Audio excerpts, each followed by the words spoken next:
Today I'm going to tell you about the best way to buy a car in Singapore that no one has told you about, and it's called the magic 3-month window.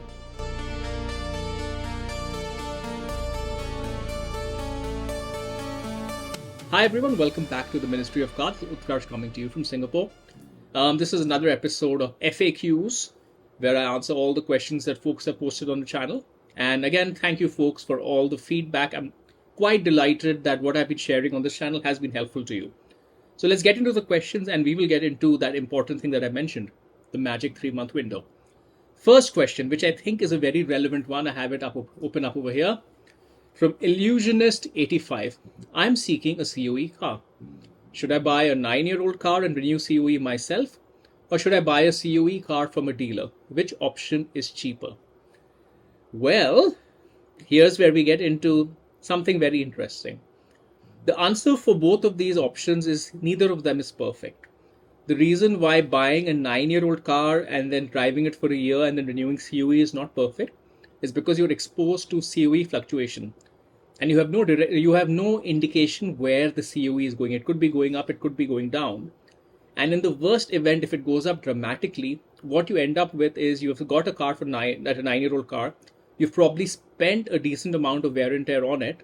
And then if the COE has gone up too much, then you kind of, maybe you don't want to renew the COE at such a high value. So you've kind of ended up not wasting money, but kind of wasting money because you have to let go of the car after 1 year and all that wear and tear you've done has gone to waste. On the other hand, if you lock in the COE value and you buy it from a dealer, there are a few disadvantages of that as well.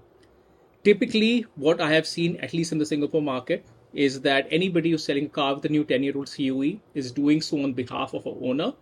Because of this, what you have is a car that has essentially been, not to say neglected, but the owner knows that they're going to let it go in a few months. So they've kind of just pushed out all the maintenance. That would have not been an issue in itself. But usually when dealers are selling you a car with a new COE, they're kind of pricing in a little bit of margin for themselves. It usually is like that. So if you buy a car with a new 10-year COE from the dealer, they will kind of price everything in. They will try to make a decent margin on the car. And the best part or the worst part for you is that in case something is wrong with the car, you're stuck with it for 10 years because you've just ponied up 10 years of COE, you have let go of the PARF. What do you do? What you do is what I call the 3-month method or the magic 3-month window. And here's what you do.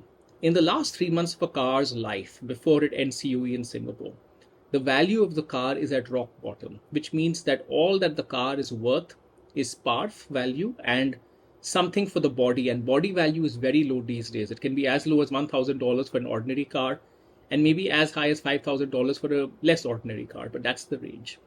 And that is the bottom of what the owner can let go of the car, because if he doesn't get a buyer for the car, he has to let go of the car at COE plus body value, because otherwise he has to pay for the new COE. Let go of the car at PARF and body value, otherwise he has to pay for the new COE. So this is the good and bad of the Singapore market, but this is one place where you can take advantage of this dynamic that the body of the car gets so undervalued because the owner of the car is under duress to either pay $100,000 to renew the life on it, or they're forced to export it or scrap it. If you look for the right car in that 3-month window, the last 3 months, 1, you can get it at the right price. 2, because the owner really wants to let go of the car, you can kind of not define your own terms, but you can kind of get your terms of, I want to do a proper PPI, whatever, and you can make sure that you find the right car and you can walk away from the wrong car if it is not something that looks suitable for a 10-year renewal after you do the PPI. So you find a car that's got less than 3 months left, find a good example, low owners, reasonably, very low mileage is not required, but reasonable mileage. Service history, take your pick because you'll find them. These cars do exist, particularly in the first 10 years. The car will be essentially, the value for the owner is essentially what's remaining on the PARF, maybe 2-3 months worth of COE remaining and the body. You can definitely negotiate to get it for maybe $1,000 more than that, maybe $2,000, but it'll still be a very low price compared to what a dealer is selling to you. Take the car.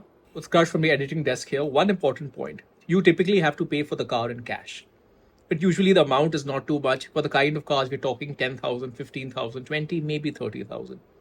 But ponying up that $30,000 of cash upfront really gives you a lot of return because that cash is protected, because likely you are going to get, if you put up $30,000, if you got it at the right price, you will get back 28 if you really want to not renew the COE. So your exposure is very low. And yeah, and it gives you the option to really evaluate a car and see whether it's suitable for 10-year COE. And then essentially what you have is you have 3 months with the car at a very low price, maybe $1,000, $2,000 a month depreciation, maybe a maximum exposure of $2, $3, $4, $5,000. And you can take a choice on where the COE is going. In fact, even better, because it's a 3-month window, you already know where the COE is going, because the renewal of the car's PQP, the prevailing quota premium to renew the COE on a car, is determined as a 3-month moving average of COE premiums. So if you know the COE premium this month, you have a reasonable sense of where it will be in 2 months' time or 3 months' time. And even if the COE starts going up dramatically, you still have this month and next month to renew the COE, because they are calculated on the basis of the previous 3 months. So which is why if you're looking to buy a car for long-term ownership, I really recommend the 3-month method, or the magic 3-month window, where you find the right 9.75-year-old car, get it at rock bottom prices, invest what you need to be confident that you are that is the right car, because you've been able to find the right one, because everybody is kind of desperate to get some value out of the car at this point in time. Get the right car, invest whatever into preventative maintenance, keep an eye on the COE. If COE is going down, wait for 3 months to renew it. If COE is not going down, just renew it right now, or whatever it makes sense for you based on where the COE is going. And that's it. That's the best way to do it. Don't buy it from a dealer in as-is condition with a new year COE. It's the worst. New 10-year COE. That's the worst thing you can do. Don't necessarily buy a car at 9 years, though you can, but be aware that you're taking the risk of COE movement. So yeah, aim for a car in the last 3 months of its first 10-year life. That's the magic 3-month window. Okay, next question. This is from Mr. Prasanna Ogale SG. Hi, I have a BMW 530e. I barely use it as I'm a retired person. It's in excellent condition and the annual mileage is between 5 to 6K. I'm in a dilemma about renewing the car, as car is 25K residual value and COE is currently high. I have another EV for emergency use. What would you suggest? Should I scrap a luxury car? It's in excellent condition, or pay 130K plus 25K and keep the car that I barely use? Honestly, the answer to this is very personal. If this was your main car and the only car you use and you are getting good mileage out of it, I would have said the answer is obviously renew the COE on this. And even though it's a hybrid, the 530e, my research tells me that the 530e hybrid is reasonably reliable. So you don't have to worry about the battery as much as you do on some other models. I'm looking at you, AMG E53. So yeah, so I would say it's personal. Will you get the utility that you are for 130K plus 25, 155K for 10 years or 15K a year? It's a great price for this car. Question of whether you have the utility for it is really up to you. But for a person who doesn't have another car, and if they're already owning this car and they're considering renewing COE, it's a slam dunk. Renew it. Okay, next question. I'm driving a Kia Cerato IEC ICE car, internal combustion engine. COE will expire in July 2029. Still in good shape. Should I renew my COE another 10 years? I expect this is my last ride. Will I have problem to sell halfway after renewal? Thanks. The answer to this question is very easy. The answer is yes. Unless you need a bigger car or a different kind of car, definitely renew the COE on this one. The paper value that you give up, the PAF value on this car that you give up is very low, probably around $10,000-15,000. And you will have no trouble selling it, because say you renew the COE at today's ARF at 125K.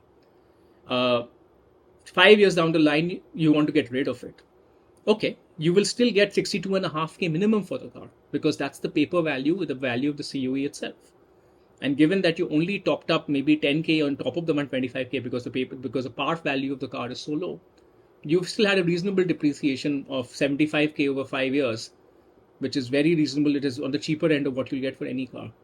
So given that you need a car, I'm assuming so, Mr. Munchung88, this is a Kia Cerato, is a reasonably reliable car. They have very long warranties in other countries. In Singapore also probably you still have a 7-year warranty. So that kind of tells you the kind of quality that these cars have. It's a sedan. It does everything, unless you need a 7-seater or something. So for me, it's obvious. Renew the COE on this car. All right. Next question. Ask Mega how. My Honda Vezel hybrid will expire next year, July. Should I renew it? And I have somebody who's answered already, Mr. Aquino 007 FUL. Interesting. Yes, go for it. Honda can last 300k kilometers. I renew the COE on my Honda Shuttle today for another 10 years. I agree with Mr. Aquino 007 FUL. Yes, renew the COE on it. Honda can last 300k, it can last 400k. The Honda Vezel hybrid is not the most exciting car, but it is definitely a very functional car. It's a wonderful means of transportation. So yeah, my answer is just renew it. Again, the PARF value that you give up on renewing 10 years is very low on this car, 10k something. So just do it. And you already know this car because you're driving it. So this makes a lot of sense. Alrighty, next question.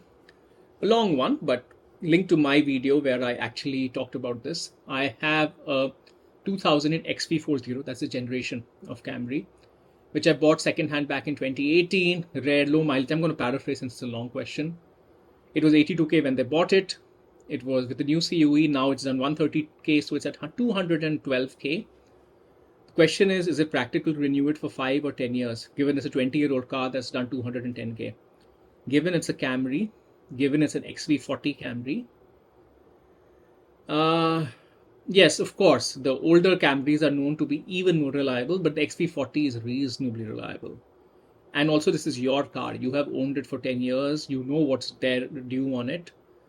Every time you change car, especially when you're buying a used car, you're stepping into an unknown.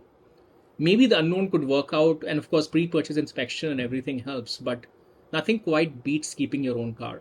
I mean, you don't have to be crazy like me. I just want to experience all the different cars. So that's why I keep doing. I put myself through the pain of having to pre-purchase inspect another car and take on the risk that something could be wrong with it. And I have gotten burnt a few times, but I change cars every 2 or 3 months.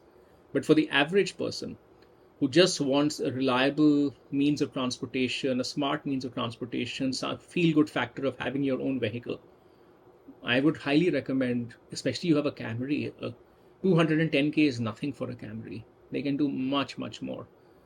And you know this car. So I would recommend, as long as you need a car, just renew the COE on this. Don't bother with anything else.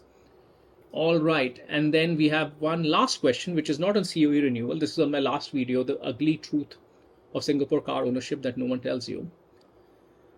Basically, I talked about the difference between going to an independent workshop versus going to an authorized dealer and how you get ripped off. You can see the video for more details. So this person, Mr. Julian Shi 9480, says, after purchase wisdom is appreciated. Some specific recommendations on workshops will be especially useful to old and new car owners.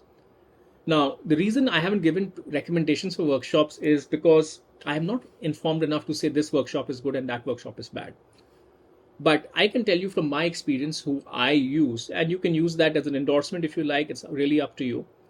There are 2 or 3 workshops that I use. The main workshop that I use is V8 Motorworks in Sinming. I have a long relationship with the owner. I have been taking my cars to them since 2000. Would it be 19 or 20, around there? So 6-7 years. And all the 10 or 15 cars I've owned in that period have been through the shop. They've pre-purchase inspected it. They've helped me problem solve. I've had issues sometimes on some cars. We'll probably talk about them in a different video. They have been good to me. So if you want my recommendation, V8 Motorworks, and particularly I speak to their the owner Akyang, he's good. So this is my particular recommendation.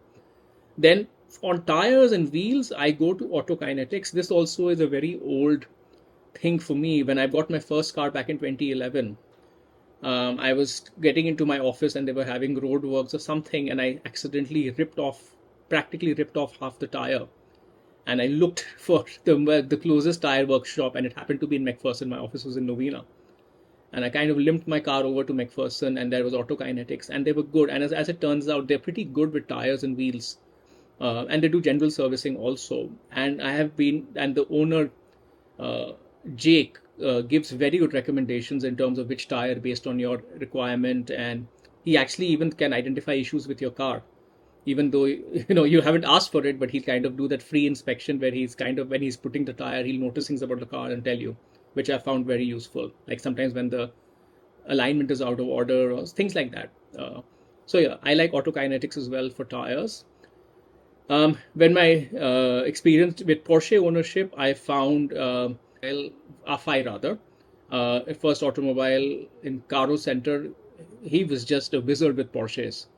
So I found them to be very good as well. So yeah, those are the 3 workshops that I have used. Go and see what works for you. I'm sure you have friends as well who could let you know, but this is my particular experience. All right, folks, this has been my video on FAQs. I'll be back soon, and I'll see you next time.